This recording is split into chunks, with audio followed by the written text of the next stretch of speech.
Hey guys, in today's video I want to talk about the biggest two-handed backhand myth there is, and that is that the two-handed backhand is supposed to be dominated by the non-dominant arm. And furthermore, the two-handed backhand is supposed to be like a lefty forehand if one was right-handed. So in today's video, I want to tell you why this is absolutely not the case. The two-handed backhand is absolutely nothing like a lefty forehand if you happen to be right-handed.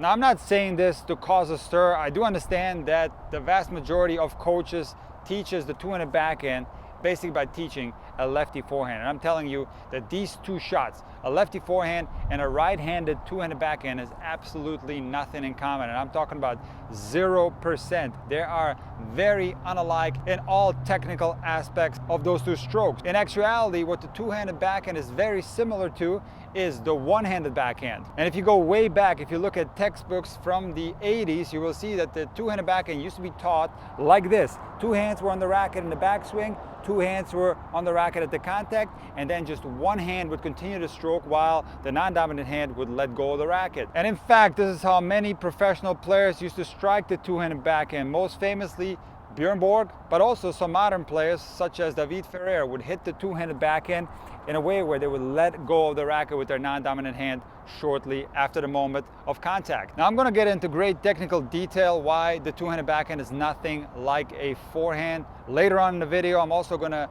explain the distinction which arm is actually dominant on the two-handed backhand, because it does get a little bit confusing. There are some players who are a little bit more dominant with their non-dominant side when it comes to the shot. But first, I want to tell you a couple of stories. The first story is about a junior player I used to coach. So this girl was a phenomenal player, and she was a natural lefty. She had played lefty until she was 7 years old, and her best shot was her two-handed lefty backhand. She could hit it very hard for her age. She was very consistent, and it was a very aesthetically nice looking stroke. A famous coach who shall remain unnamed, who was training this girl, decided to switch this girl to play right-handed, and this went on for 3 years. And the mother of this girl was concerned about the level of her game. It wasn't going too well playing right-handed as a natural lefty, so she started looking for other coaches and hired me.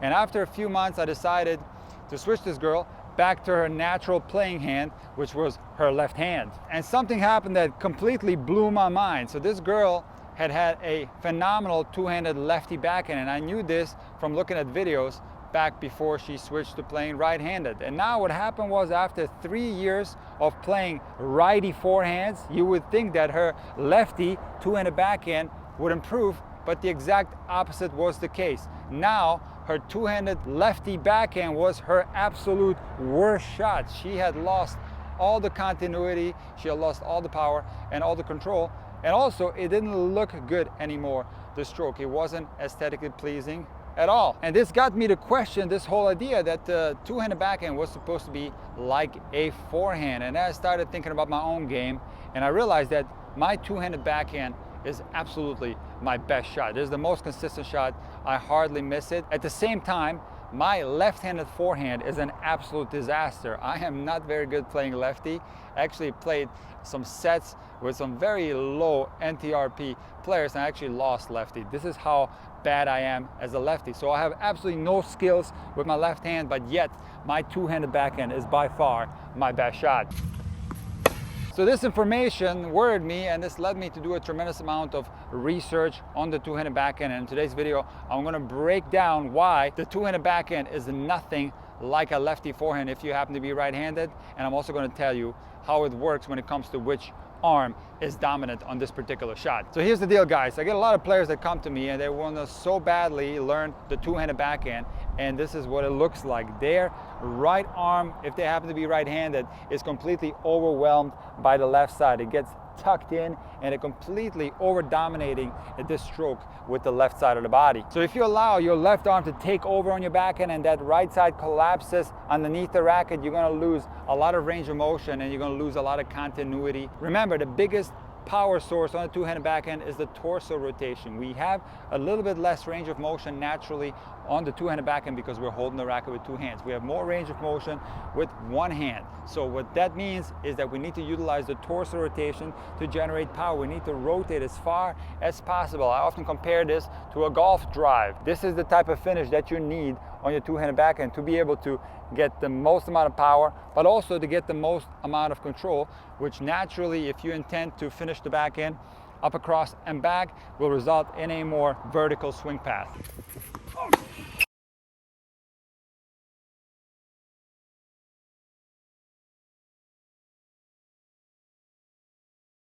So what happens if you allow the left arm to dominate the stroke, this right side will be completely collapsed underneath the racket and your finish will be greatly shortened because of that. Now this is the case where recreational players will hear something and they will exaggerate. So when I see a backhand like this, it means that the stroke is possibly 95% left arm dominant. However, when we look at the Pro Tour, there are some players who are a little bit more dominant with the left side, for example, Andy Murray. And this is easy to see if we look at the stroke from the front. So whenever the tip of the racket goes past the level of the handle, so if you see this movement right here, if the tip of the racket goes past the handle, this means that the left arm is dominant. And Andy Murray does this very frequently on his two-handed backhand. However, the greatest two-handed backhands of all time, which in my opinion are Djokovic, Nalbandian, and Agassi, are right arm dominant. So what that means is that the tip of the racket never goes past the level of the handle. It's the right arm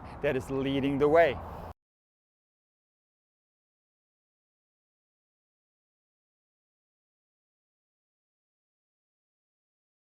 Now there's also going to be some specialty shots on the two-hander where the left arm is going to be dominant if one happened to be right-handed. So on emergency shots on the backhand where the racket is too far away from the body, the left arm will need to help out, and this will be a situation where the left arm is absolutely dominant. Also, when the ball is very high, when it's struck at the shoulder height, when we have to hit down, we cannot lead with the right side. We're going to have to lead with the left side of the body, and the right arm will be a little bit collapsed underneath the racket. So this is a specialty situations where the left arm indeed is dominating the right arm. But when we're talking about dominating, we're talking about the 60-40 range or the 55-45 range. I, as a player, I have no idea which hand is doing more work, because to me it feels like both hands are doing an even amount of work, and this is exactly the tip I'm going to give you. If you happen to have a two-handed backhand, do not concern yourself which arm is going to dominate the stroke, because most likely if you focus on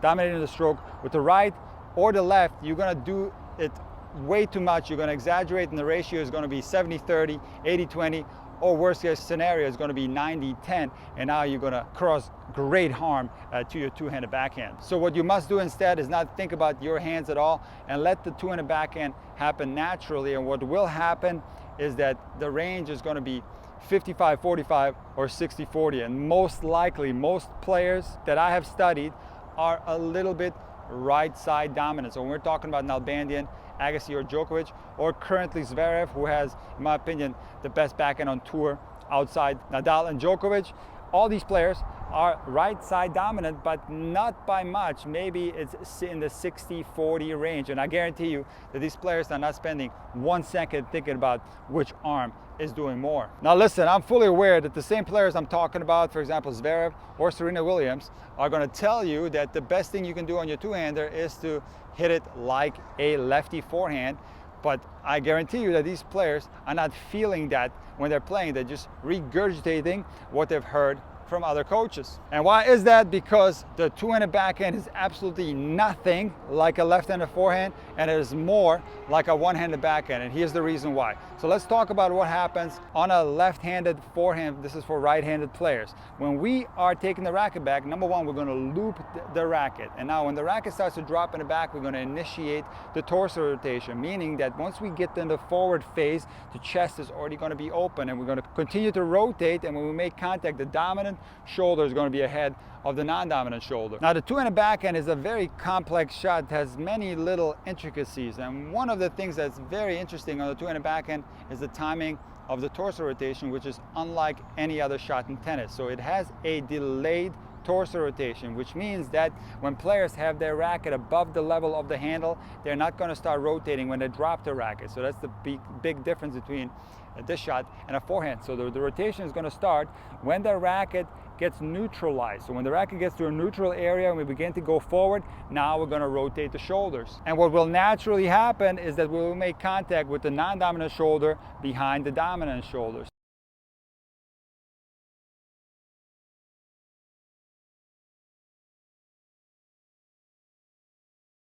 So if I were to hit my two-handed backhand like a forehand, I would have to loop the racket. This is not something that is very comfortable to do with two hands. It feels very awkward. And now also, I would have to start rotating while the racket is dropping, and this would open me up too early, and I wouldn't be able to get the racket back very far, and would overall lead to a lack of range of motion.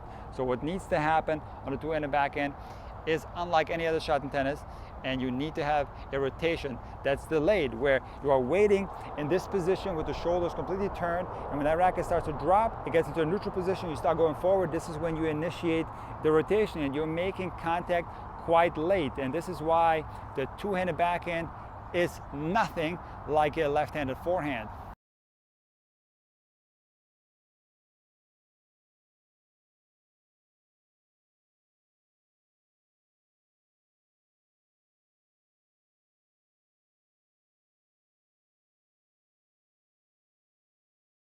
When we're talking about the finish, the two-handed backhand is far more similar to a one-handed backhand than it is to a forehand. When we're finishing the stroke on the forehand, the rotation is going to be a lot bigger and a lot fuller, and simply because we started it earlier. So on the forehand, you will have a contact that's happening way more out front, and also a finish with a bigger rotation. We can't achieve this when we're striking the ball on the backhand side. The rotation will biomechanically be smaller, whether it is a one-handed backhand or a two-handed backhand. We cannot get the same finish that we do on a forehand. I have a feeling you guys are going to mention in the comments that Sharapova used to practice her lefty forehand, and she had one of the best two-handed backhands on tour. And there are, by the way, many other players who practice lefty forehands, and that is not a bad thing to do by any means. I think it's very useful to practice lefty. It trains the other side of your brain, it trains the weaker side of your body.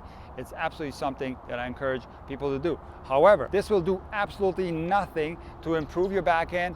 But even more importantly, if you're a recreational player and you're trying to learn the two-handed backhand, playing the two-handed backhand like a lefty forehand, if you happen to be right-handed, will absolutely not teach you how to hit this stroke.